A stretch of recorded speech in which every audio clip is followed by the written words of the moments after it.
Workshop 2.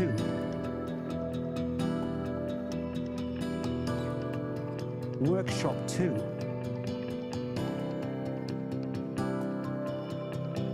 Workshop 2.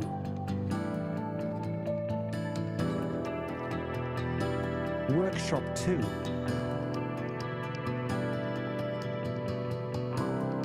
Workshop 2.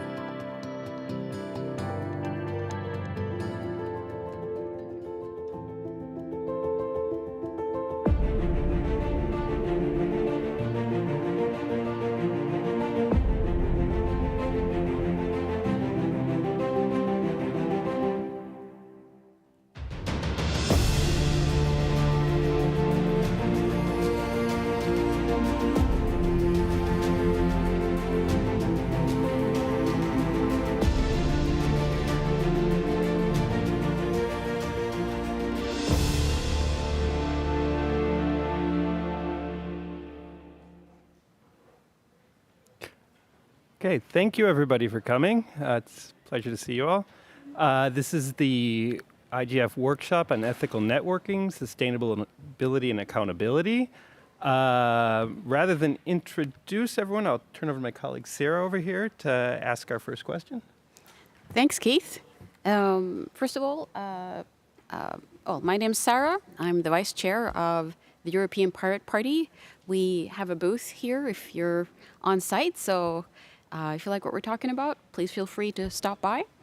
I'd like to start by letting our speakers introduce themselves first before we start with question 1. So I'd like to hand over to Daphne. Do we have Daphne with us? Welcome, Daphne. Please introduce yourself and tell us a bit about what you do. Tell me something about yourself, your project, and how it relates to ethical networking.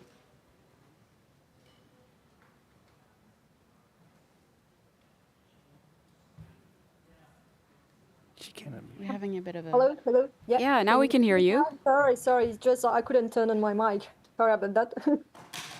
That's okay, it happens sometimes. Go for it. Yeah, hi everyone. So sorry, let me turn on the video as well. It should be working now. Yeah, great. So hi everyone, thanks a lot for joining this session. So my name is Daphne Tuncher. I'm academic. My research is in the domain of computer science, more specifically computer networks. I'm affiliated with Institut Polytechnique de Paris in France. So over the years, I've been trying to work on putting together kind of actionable resources, both for research and education on what I call responsibility in our digital development. So thank you. Okay, wow. That's a big responsibility. All right, thank you, Daphne. Next. Let's see here. Next, we have Marc Bruyère. Marc, are you with us? Yes. Can you hear me and see me? Yes. Loud and clear. Okay, quickly. I did a PhD when I was 40, like 10 years ago, coming from a long path from an industry and so. And when you're actually starting to do research and you know what implication it is in research, you are actually influencing things and innovating stuff and so. And it always questioned me how to do this without hurting society with an ethical way. Then that's what with Daphne had a very first conversation about it.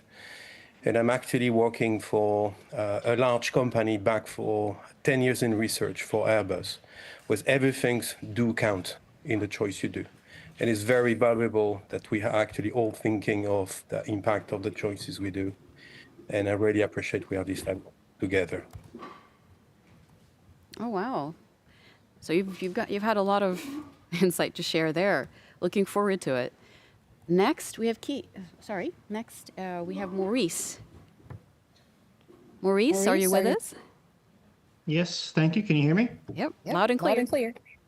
Excellent. Thank you. It's a pleasure to be able to speak here today.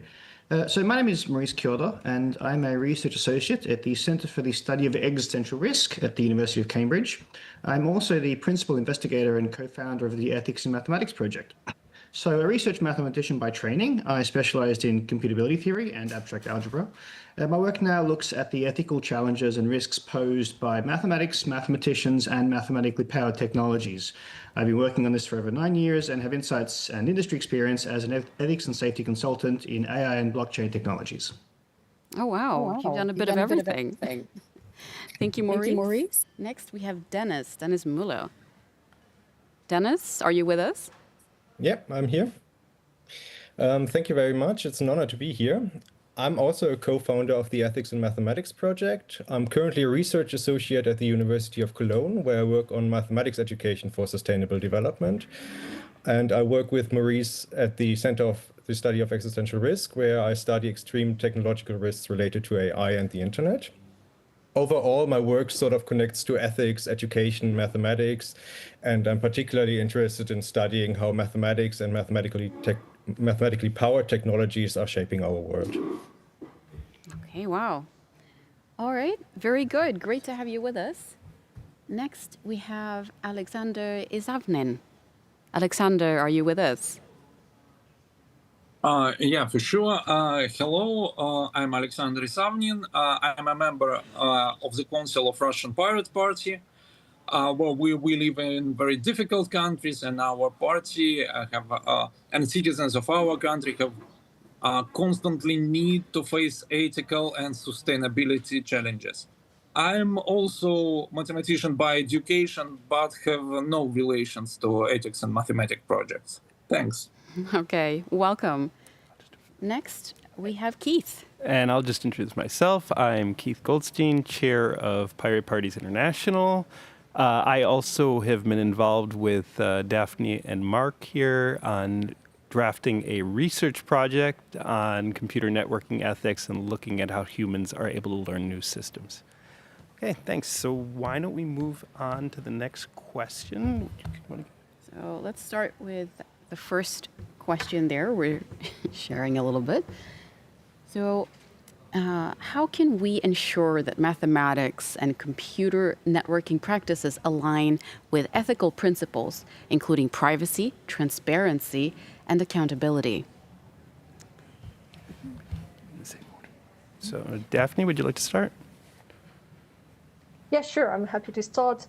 I mean, so as I said earlier, I'm a computer scientist, but in the recent year, I started working a lot with people from social science. And through this collaboration, I got to learn a lot about the role of narratives in how this contributes to how we approach and develop new technologies. And if you take computer network research as an example, so a lot of the narratives that we have today have to do with hyper performance, optimization, measurements. So of course, there's nothing wrong with that. But my point is that very often these things are just taken for granted. We never really question these narratives. And so it does subconsciously, us like researchers in computer networks, influence the way we think. So to me, spending time on talking about this narrative, to make them explicit and also having a space to confront them, is an essential part and also ingredient to get an alignment between our practices, for example, in computer networks, and ethical principles. So I think what is very important is to reserve time for that. So today, and I think this has been driven a lot by all this development in the computing technologies, we tend to value high speed as something good, so it's fast, but good.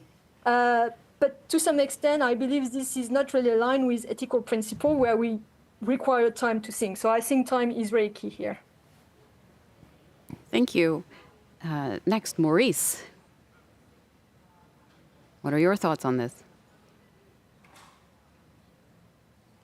Sorry, thank you.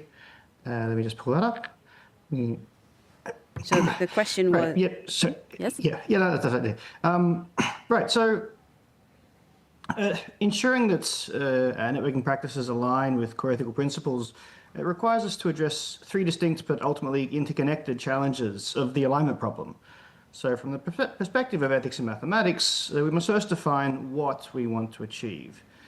Second, we must determine how to achieve these outcomes by developing the right mathematical tools, technologies, and practices. This involves examination of the methods we use. For instance, a commitment to privacy requires not just policy, but the implementation of privacy-preserving mathematics from the ground up. Third, and most crucially, sticks. This is the long-term challenge. To get this right, we must scrutinize three areas simultaneously. As I said, the ethical vision of our outcomes, the integrity of our tools, and the robustness of our processes. Any one of these can undermine the other. For example, an ethical process can still lead to a harmful outcome if the underlying technology is flawed. Therefore, we must move beyond just analyzing intent and design aims. We have to rigorously investigate the technologies and the technologists' ability to do good or cause harm. We must understand not only what they want to do, but also... Oh, we have a bit of a lag there. We missed the last thing you said, Maurice. Oh, sorry. So I was saying that therefore we must move beyond just analyzing intent and design aims. We have to rigorously investigate the technologies and the technologists' ability to do good or cause harm. And we must understand not only what they want to do, but also what they can do. Okay. Yeah, that's a big point. Let's see. We have Alexander. You have a slightly different cultural environment. What's your perspective? Let me give perspective, not just from my cultural environment, but from my experience. We all know that technology and instrumentation and tools are being developed much faster than regulations or even spelling norms of what's going on. At the beginning of the internet, there was no privacy considerations or security considerations because scientists have created internet for their own needs. They thought that only such good guys with scientific approaches will exist on the internet. But actually, a lot happened since that. A lot of people came here, evil people, bad people, governments, corporations, and so on. So I think that our idea of sustainability and ethical networking should go towards understanding of a people's needs first of all, and only then such formulated needs need to shape technology developments. Back to my cultural background, in Russia it's happening always. The state and the state-controlled corporations are developing technologies. They announcing that technologies are for the good of the people, but lately it appears that even network applications are developed for surveillance or control of people's activities. Thanks. All right, very good. We'll actually get into that topic in a moment. In the meantime, we have, Dennis. Yes, what's your perspective? Thank you. I think to truly align our practices with ethical principles, we must understand that ethics is not an optional extra or a bolt-on. It's something that we must fundamentally embed within everything we do. And so principles like safety and sustainability cannot be bolted on at the end of a project, especially with decentralized technologies such as the internet, where retrospective fixes can be very difficult or even impossible. And I think that achieving this requires a fundamental systemic shift in how we work. We need to communicate, hire, and train with ethics as a core competency. Technical success must sort of be balanced with success from an ethical and sustainability perspective. And this can be quite challenging from my experience and from working with other engineers. And it requires sort of like an adjustment, because engineers can be accustomed to viewing their work as sort of like a technological optimization problems. And this perspective demands that technical and non-technical experts and the affected communities of those technologies must find a common language and build a shared understanding of the goals and risk involved. And so ultimately, technical expertise and ethical expertise are sort of like two sides of the same coin. And only by fostering a community that sort of like equally values forward-thinking responsibility and backward-looking accountability, we can ensure that this happens. Okay, very good. Thank you, thank you, Dennis. And finally, we have Mark. I think multidisciplinary groups and thinking is always a benefit. And then that's something in the discipline of engineering, design, and so on, where those imply choices as well, with nautical think, ideas and thought actually have place sometime in industry, even in research and so on. That's very important. We have also feedback and time to give proper response and ideas, review from other people with other field of research or activities and so on. For a simple story to illustrate this, we are actually, and I just verify, using IPv4 to communicate through Zoom. Think of a teeny details who has very profound impact today. Then the design on IPv4, they actually place the source address before the destination address. What do you do when you are actually checking where the packet need to go? You're expecting the destination, not the source, to be first. And these teeny details is actually using a lot of power and electricity every time for a very long time. Big impact on the consumption of electricity and so on. Because all the routers have to wait to the destination field before having the source. Kind of a teeny mistake, but big impact. Then obviously reviewing and so everyone and all disciplinary things for such things is very difficult. We don't know, they didn't know that actually that design they did will remain for that long. And in IPv6, destination come first. All right, thank you very much. And I think that's actually a wonderful segue into our next question.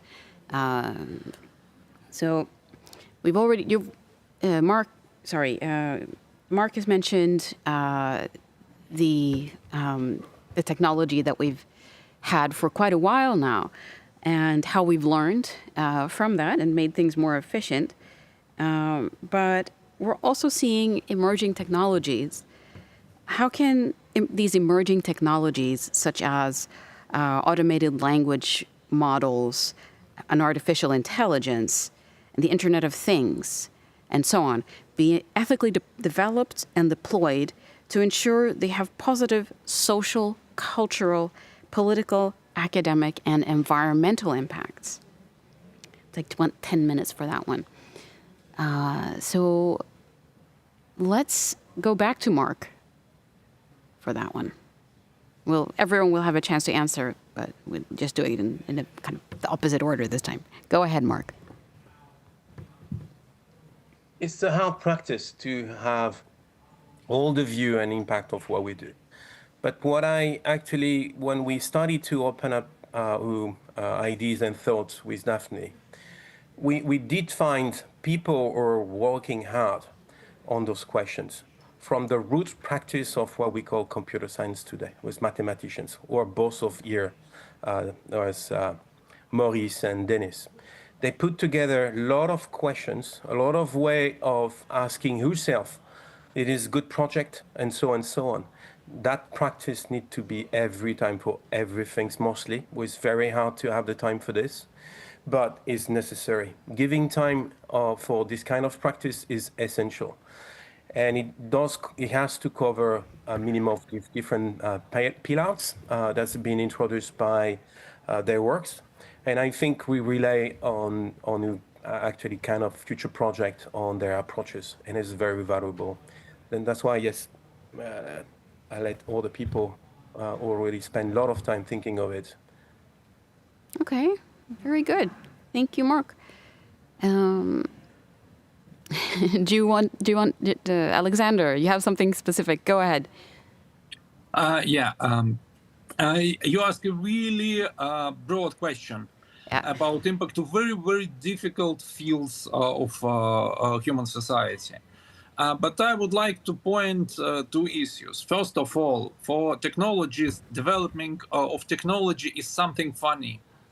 So that's modern young people who are rushing into technology, into education, into testing something. They don't think about impact of their activities at all. So that's why we have script kiddies, we have young hackers, and so on. That's, I think, the lack of education, overall education, general education, not technology education. That's an issue. And I remember myself when I was young, internet was in university and so on. I definitely can confess I did some unethical things which I would not do now, having understanding all this impact. So first of all, we need to educate young. The second approach, and this is actually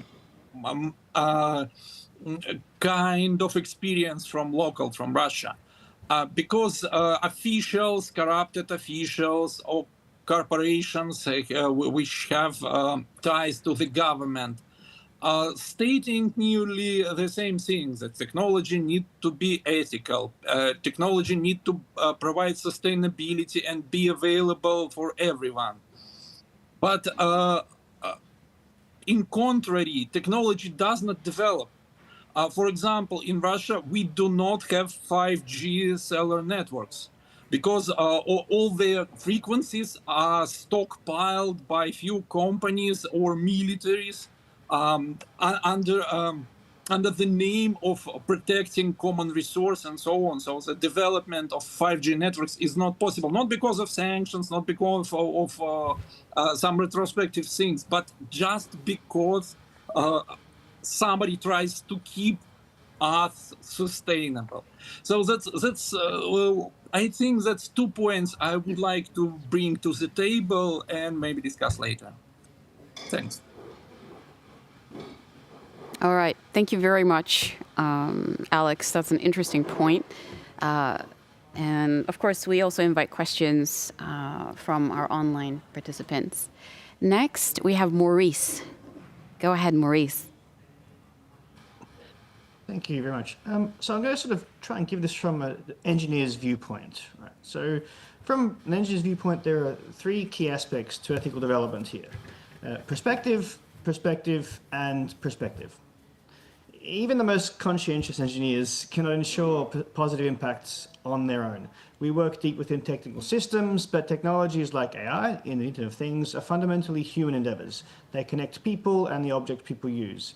Therefore, human insights and a range of perspectives must be central throughout the entire development and deployment process, not just as an afterthought. This requires a shift in resources. Ethical development isn't free. It takes dedicated time and effort to consult with domain experts, conduct impact assessments, and engage with impacted communities. This work must be budgeted for as a core project requirement, not an optional extra. Furthermore, our motivation must be scrutinized. We should focus on applying our skills to solve recognized societal problems rather than inventing new problems to fit a fancy technological tool. With every step forward, we have to ask a critical question: who wins and who loses? True ethical networking requires us to see and account for everyone. Absolutely. So, very good. Thank you, Maurice. And Daphne, what are your thoughts? So I think kind of the key word here in this question is positive impacts, because positive for who and relative to what? I mean, everything is subjective, and that's related to, I mean, what Alexander, you were saying about the situation in Russia, because what one might consider as being positive might be well perceived as negative by another. And by one can be, of course, a person, but it can be a community, a group of interest, can be a government, etc., etc. So as the question shows, impact is multidimensional. So we can't expect there will be one group of people that will decide what positive impacts are.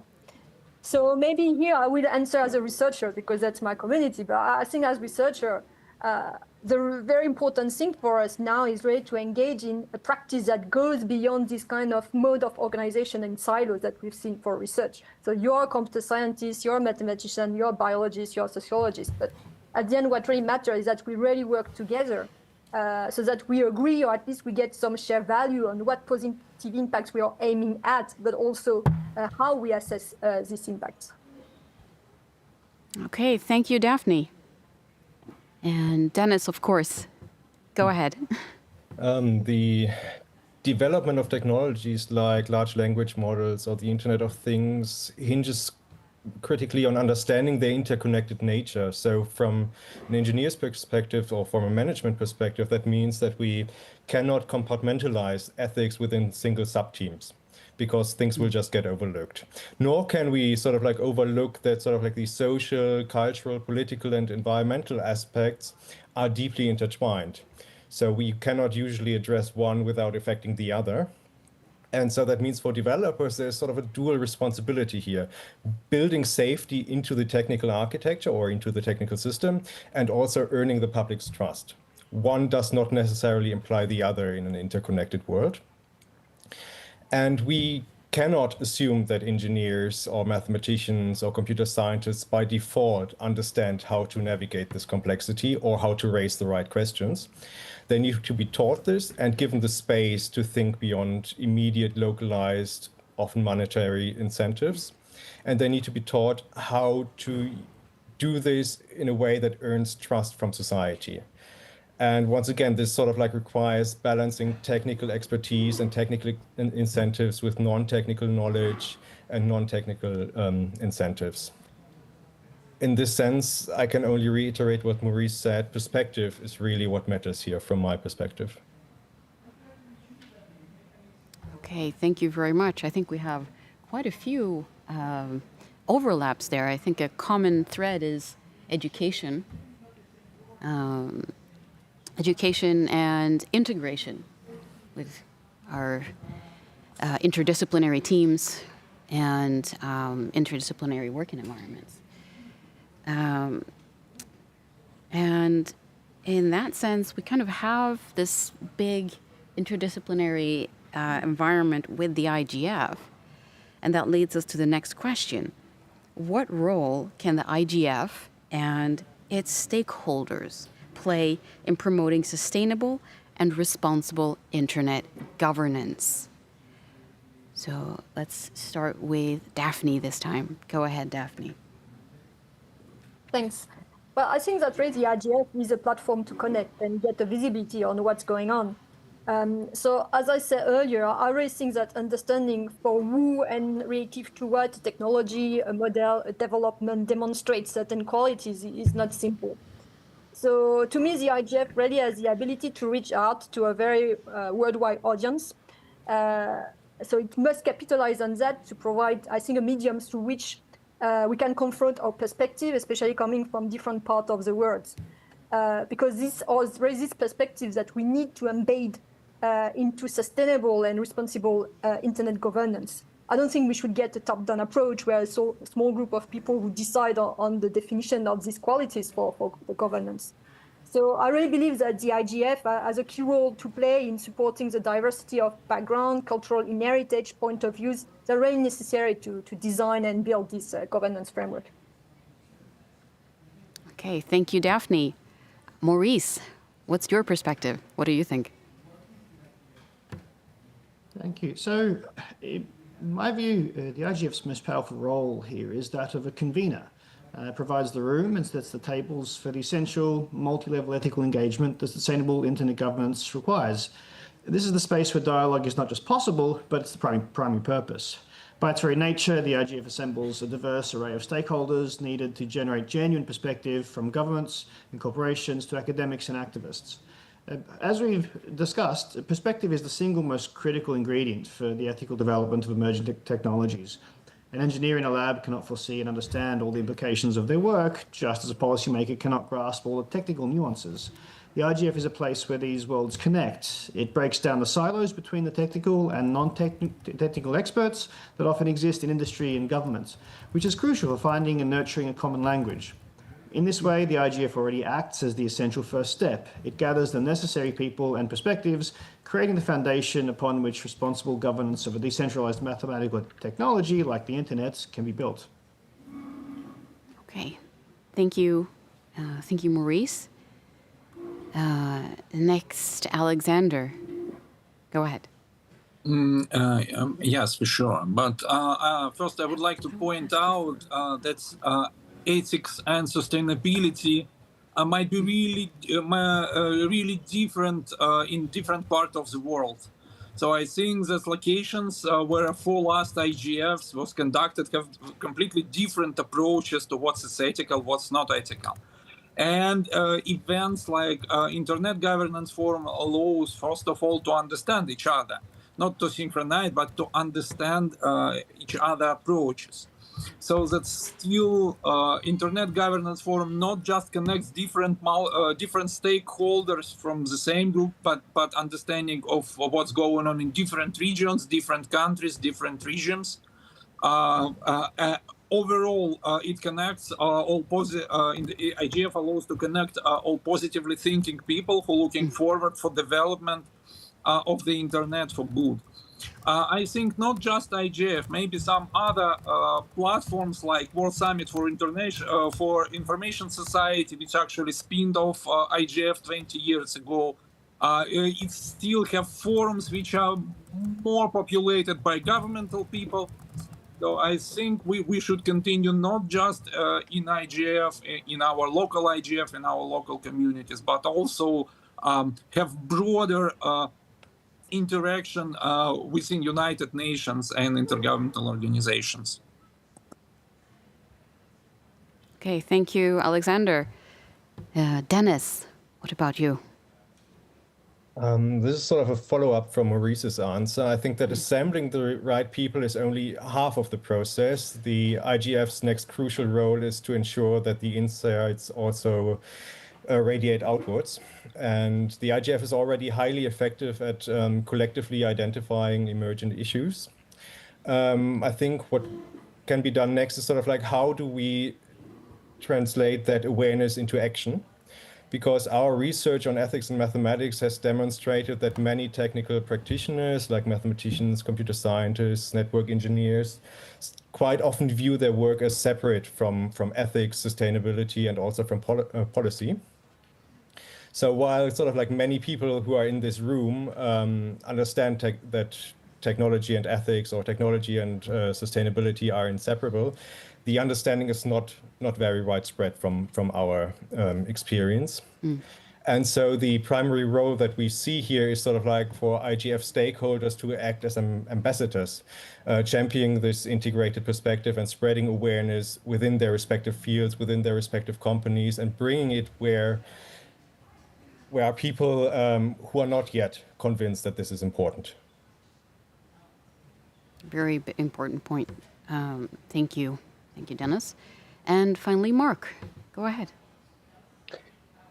Well, when we look into the story of IGF and why it is, and so when we talk about internet, that's not something we initially come up from the ITU. ITU has been, the very beginning of ITU was the one before United Nations. But in 1947, that was the very first chapter out of the Second War to be United Nations, before UNESCO and so on and so on. ITU is still there and so for standardizations for telecommunication.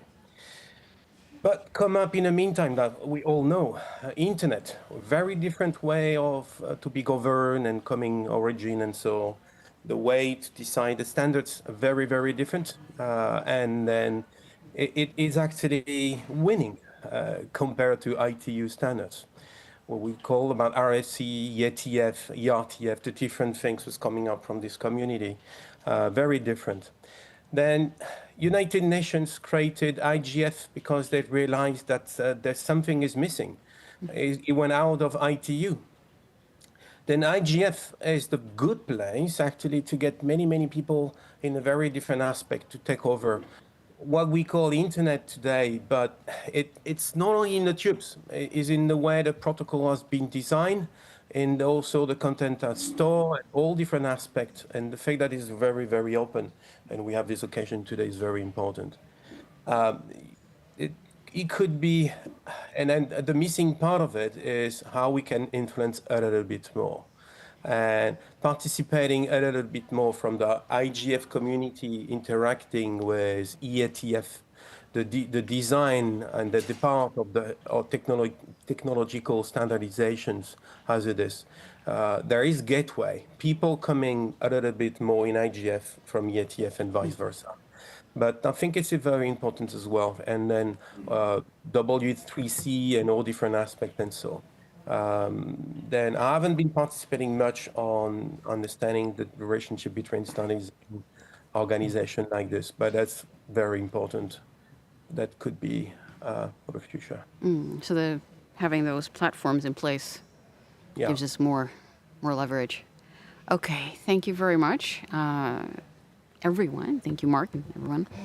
For the last, we're doing okay time-wise, so we have time for one more question. Yeah, we have time for one more question. I'll take that over as sort of a question for myself as well, and then we'll try and get some questions from the audience. So we have just about 9 minutes left. And the last question is, how can we evaluate the human component of networks? We've talked a lot about the fact that these aren't just systems, there's people behind them.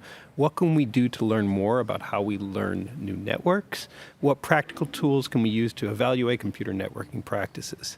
So we'll go back in reverse order, maybe with Mark first. The human part of it is a good question, and we have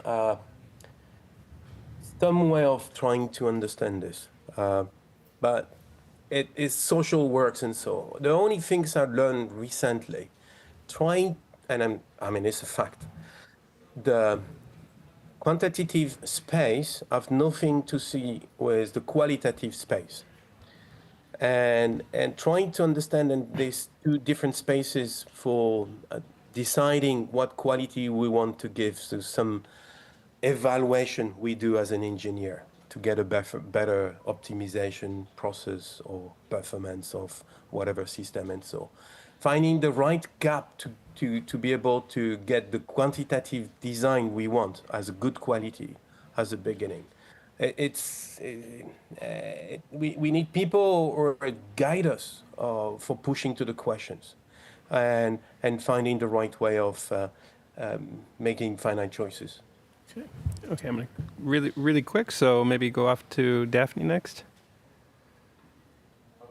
Yeah, well, I don't know if I have much to add to this question. So I think that's really kind of a typical question. Then we need collaboration across disciplines. And yeah, for us, like people working on computer networks, that's quite important. We understand the human perspective, but we don't necessarily know, well, we don't necessarily the tools that we can use to actually access to human perception, human feedback on this. So I think that's really where we need to collaborate, for example, with social scientists. I mean, Keith, we started working with you on that purpose to learn how, I mean, we can run survey, how we can do consultation, how do we analyze the feedback we get, I mean, so this method. Okay. Since we're short on time, Maurice, Dennis, Alexander, would either of you like to chime in? I'd be happy to at this stage. So I think the more pertinent question really to consider here is how to evaluate the network as a socio-technical system. So humans and technical components cannot be assessed in isolation. Their value and risks emerge from their interaction. This becomes evident by looking at socio-technical systems' potential points of failure. So I think we must assess the potential for a failure of the technical or AI component, or a failure of the human component, or a failure of the process or workflow they're meant to follow. Crucially, we must also evaluate the human-machine interface itself, as this is the primary site of miscommunication and error. And finally, we must account for failures caused by exogenous circumstances, acknowledging that no system operates in a vacuum. And this method ensures a comprehensive socio-technical evaluation. And as you can clearly see, 3/5 of the problems listed above are neither purely human nor purely technical, instead stemming from their interaction. Great.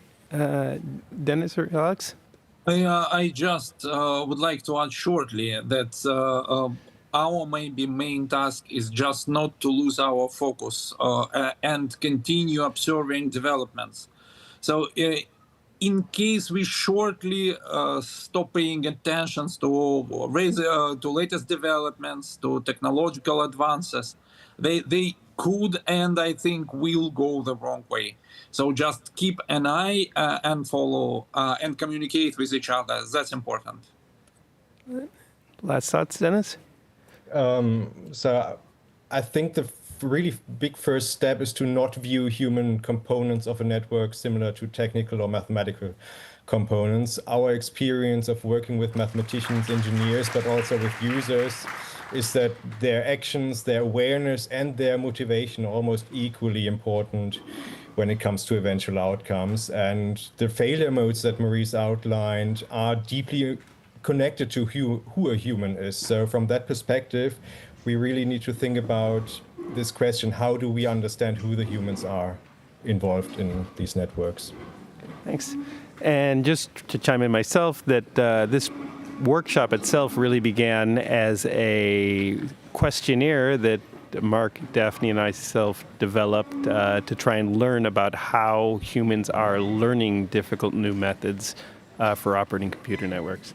And just for our last 4 or 5 minutes, ask Bailey, who's with us online, to collect some questions from the audience, and maybe she can read them out to us. Hello, everybody. So we do have a couple of questions in the chat here. Start with the first question from Hanan Thaher. I apologize if I mispronounce anybody's name. But her question is, how can ethical networking be democratized to ensure meaningful citizen oversight over data-driven public systems?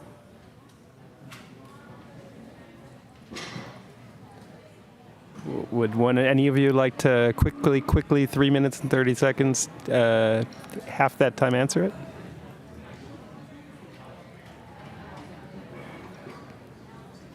No? Alex, did you want to? Yeah, go ahead, Dennis.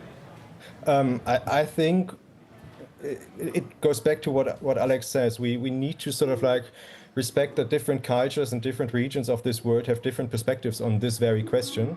So in this sense, the IGF should probably try to be even more international, and to really sort of like bring in these different cultures and perspectives. But it's a hard question. And I would like to reply to these questions by noting that technology could not ensure you in something. You are your own insurance. You have to communicate, you have to oversight, you have to think about what's going on with your data and how it's being driven. So IGF is a good starting venue for discussions like this. But your participation is also really important. Okay, great. And Bailey, one more question, 2 minutes, question and answer. Yep, so there's one more question here from Anna Gretel Ichazu. And she's asking, I would like to know, how do you think of global north and global south dynamics across the issues you are arising? Yeah, let me answer this question, because I'm from a country which for a long time pretended to be global north, but now it's pretending to be global south. So internet and these technologies actually could shorten the gap between what we called West world and the others, or North and South.